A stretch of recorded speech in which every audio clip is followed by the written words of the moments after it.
kita buka dulu Google Chrome-nya atau website, lalu kita search Google Collaboratory ya, seperti yang di video. Lalu yang kedua, login dulu ya, jangan lupa. Setelah itu kita pilih new notebook. Setelah pilih new notebook, biasanya sudah langsung bisa coding, cuman ini agak lemot. Nah, sudah muncul. Setelah itu kita cari program yang ingin kita buat. Kalau aku udah ada tugas dari dosennya, ini aku kasih judul dulu biar ingat untuk kasih ke e-learningnya. Setelah itu aku cari program yang mau aku buat. Karena aku buat program untuk tugas, jadi aku ambil dari yang disuruh bapaknya, yang disuruh bapak dosennya di materi 2. Jadi guys, itu yang mau aku buat. Karena contoh programnya udah kita dapat, langsung aja buka lagi Google Colab-nya, terus ketik lagi jumlah siswa string sama dengan input, buka kurung, kutip, masukkan jumlah siswa. STR itu karena komputernya nggak bisa angka aja, jadi perlu pakai STR sama integer. STR sama INT itu agar komputer atau laptop yang kita mau buat program atau codingan dapat dibaca ya, karena kalau nggak pakai dia nggak bisa. Setelah itu kita mau buat set total sama dengan 0, tinggal ketik aja total sama dengan 0, lalu i atau iterator bisa juga, tapi aku prefer ke i aja ya, karena lebih simple aja gitu dan nggak panjang untuk ngetiknya. Terus kita mau buat perulangan. Kalau mau buat judul itu biasanya pakai hashtag, terus judulnya misalnya kalau aku perulangan, terus input nilai siswa ya. Nah, terus kita lihat lagi apa yang diperluin, kayak selama i kurang sama jumlah siswa. Berarti kalau di bahasa Inggris selama itu while. Jadi kalau kita coding itu pakai bahasa Inggris ya guys. Kita cek lagi apa yang harus ditulis, terus baru diketik di Google Colab-nya. Kayak aku while i kurang sama jumlah strip siswa strip STR. Terus kalau misalnya mau input lagi ya guys, kalau misalnya mau buat perintah lagi di kode harus pakai titik 2 ya, agar dia bisa berjalan.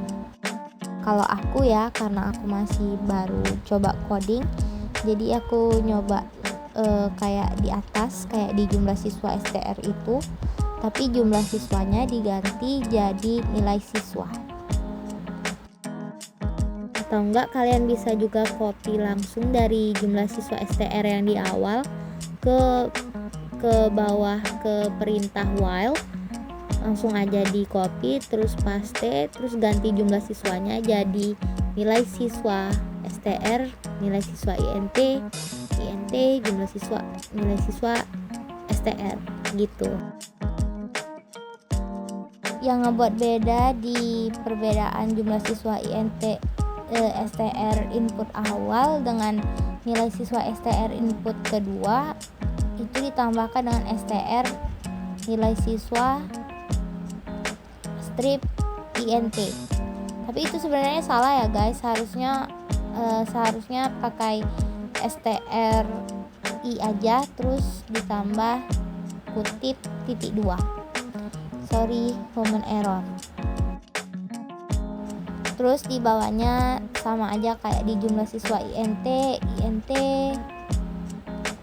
nilai siswa STR. Karena aku ragu jadi aku ngecoba running apakah bisa dia menjadi satu, masukkan nilai siswa ke satu, nilai siswa kedua, nilai siswa ketiga. Cuman human errornya nggak ke video ya guys, sebenarnya itu error ya yang di pause. Jadi setelah itu kita ubah aja nilai siswa INT tadi jadi I, terus kita lanjut lagi ke percabangan, buat judul lagi percabangan validasi nilai.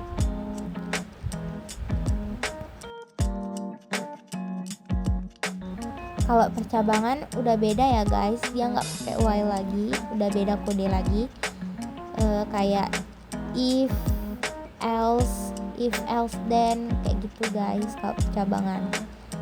Tapi di sini kita pakai if else aja ya. Yang pertama itu kita pakai if itu jika. Jadi jika nilai siswa kurang dari 0 atau nilai siswa besar dari 100, maka nilainya tidak valid. Jadi ketikannya kayak gitu. If nilai siswa INT kurang 0 or nilai siswa INT besar dari 100, tampilkan itu selalu print ya guys.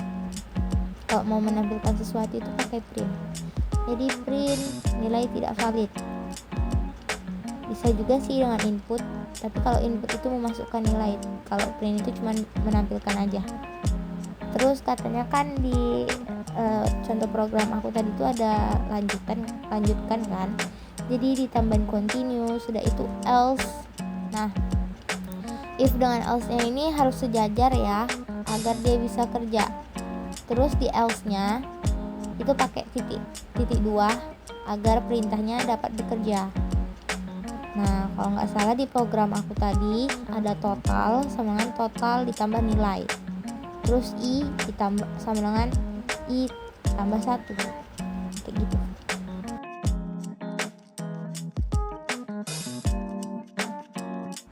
Terus kalau akhir aku udah pernah nyoba, kalau dia sejajar dengan i sama dengan i tambah 1 nggak bisa ya, error dia langsung. Jadi beruntunnya ini, judulnya ini harus di pojok kayak jumlah siswa di awal. Jadi aku buat judulnya dulu ya, judulnya beruntun, hitung dan tampilkan rata-rata.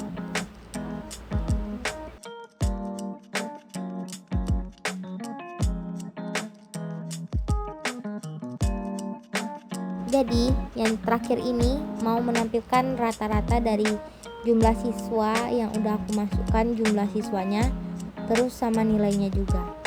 Nah, ini rumus rata-rata ya guys, kode rata-rata. Selalu pakai INT agar laptop atau komputer bisa baca. STR sama INT dipakai ketika kita mau masukkan angka.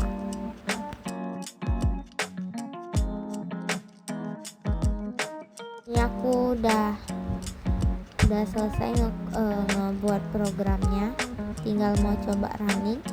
Nah, di terakhir ini kalau di beruntun ini printnya yang kita dipakaikan STR ya, karena kita mau menampilkan rata-rata dari nilai siswa yang telah kita masukkan tadi.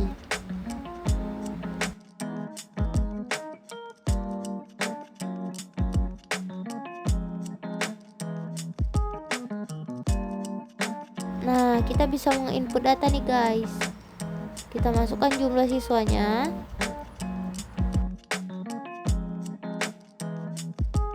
Misalnya 5, aku masukin kan. Terus langsung masukin nilainya aja nih. Berapa ya? 90. Nah, kalau kayak gini gagal ya guys, kalau rata-ratanya malah keluar duluan. Kan kita harusnya ngebuat rata-ratanya ada di akhir ya. Jadi aku baru ngebaikinnya disejajarin dengan jumlah siswa atau perulangan.